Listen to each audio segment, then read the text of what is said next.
I'm John Johnson. Welcome back to our giving lesson series on the Law of Rewards by Randy Alcorn. Today I want to talk about two different perspectives, the dot and the line. Imagine you are given the choice between having $1,000 given to you in cash today, or the second choice is you have to wait a full year for $1 million. Now, before you make your decision, $1 million, to give you a perspective, is if you were to divide that up between 365 days of 1 year, that's $2,740 that you could have every day. So which would you choose? $1,000 today or $1 million in 1 year? I think most of us would choose $1 million and have to wait. Now, I want you to imagine what it would be like to wait for that year. Imagine you chose the first choice, the $1,000. How long would it take you to run out of $1,000 if you were just to spend it on things that you want? It'd be pretty fast, wouldn't it? And then after that, you're just done. Whatever you buy might last longer, but you're done spending. But now imagine you chose to wait for the year. How excited would you get every day that goes by? You'd get more and more excited. You'd start creating plans. You'd start strategizing what you're going to do. It would change your whole life, not just a month. Your whole life would be changed by how you spend this $1 million. That's two different perspectives that you could have based on how you spend or choose to spend your money. Now, so far in our series, we've looked at how when we give, God will reward us when we get to heaven for how we give. The more we give, the more rewards. Now, if we look at our bank account transaction histories, you can actually see and determine what you value the most. Now, obviously, there's things that you have to pay for, like rent or mortgage or utilities and stuff like that, food. But you could also decide or see, man, I really like Starbucks a lot, or I like tacos, or I really spend a lot of time buying things on Amazon that I probably don't need to buy. You start to get a feel for, wow, I really value this thing based on how much I spend on it. God also sees what we value. And that's why Jesus in Matthew 6 says, where your treasure is, there your heart will be also.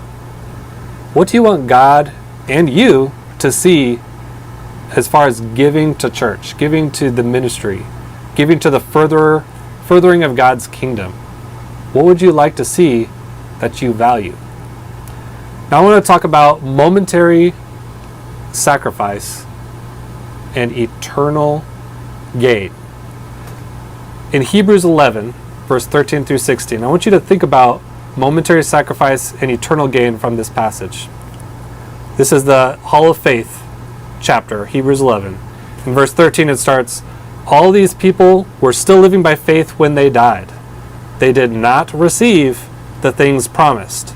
They only saw them and welcomed them from a distance, admitting that they were foreigners and strangers on earth.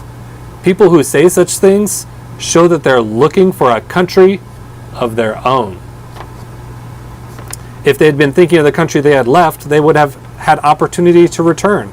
Instead, they were longing for a better country, a heavenly one. Therefore, God is not ashamed to be called their God, for he has prepared a city for them. Momentary sacrifice, eternal gains. That's a perspective to have.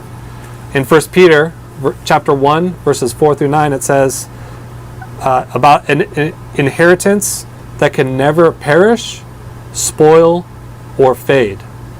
This inheritance is kept in heaven for you, who through faith are shielded by God's power until the coming of the salvation that is ready to be revealed in the last time. Never perish, never spoil or fade. That's what's coming. It sounds pretty good to me. Momentary sacrifice, eternal gains. One last passage about this. 2 Corinthians 4 chapter 4, verse 17. For our light and momentary troubles are achieving for us an eternal glory that far outweighs them all. So, we fix our eyes not on what is seen, but what is unseen. Since what is seen is temporary, but what is unseen is eternal. And that's the perspective right there, folks. Momentary sacrifice, eternal gains. What is seen is temporary. What is unseen is eternal. Now, this brings me to the dot in the line. Imagine there's a dot, and from that dot comes a line. This dot is our first life. Whether it's 50 years, 80 years, or 100 years, we all have one life to live on the dot. But where we go after that, for all of eternity, is the line. Now, it's important to get on the right line, but what's your quality of life going to be like on that line? We all know heaven is going to be great, but what rewards are going to be waiting for us there? Do you want a lot of rewards for the whole line that will never run out, never fade? Or do you want to just have a really good dot? That dot's going to be awesome. There's a lot of things and choices and lifestyles that we can do on the dot to live for the line. Evangelism is living for the line. Bible study carries on into the line. Purity matters for the line. And how we give our money matters for the line. As followers of Jesus, our perspective is starkly different than the perspective of the world. They do not understand this. They do not get it. They do not agree with it. We can see the same current events on television. We can see, we can go to the same restaurants, eat the same food, exchange the same currency, but we have different perspectives and different missions and purposes for these things.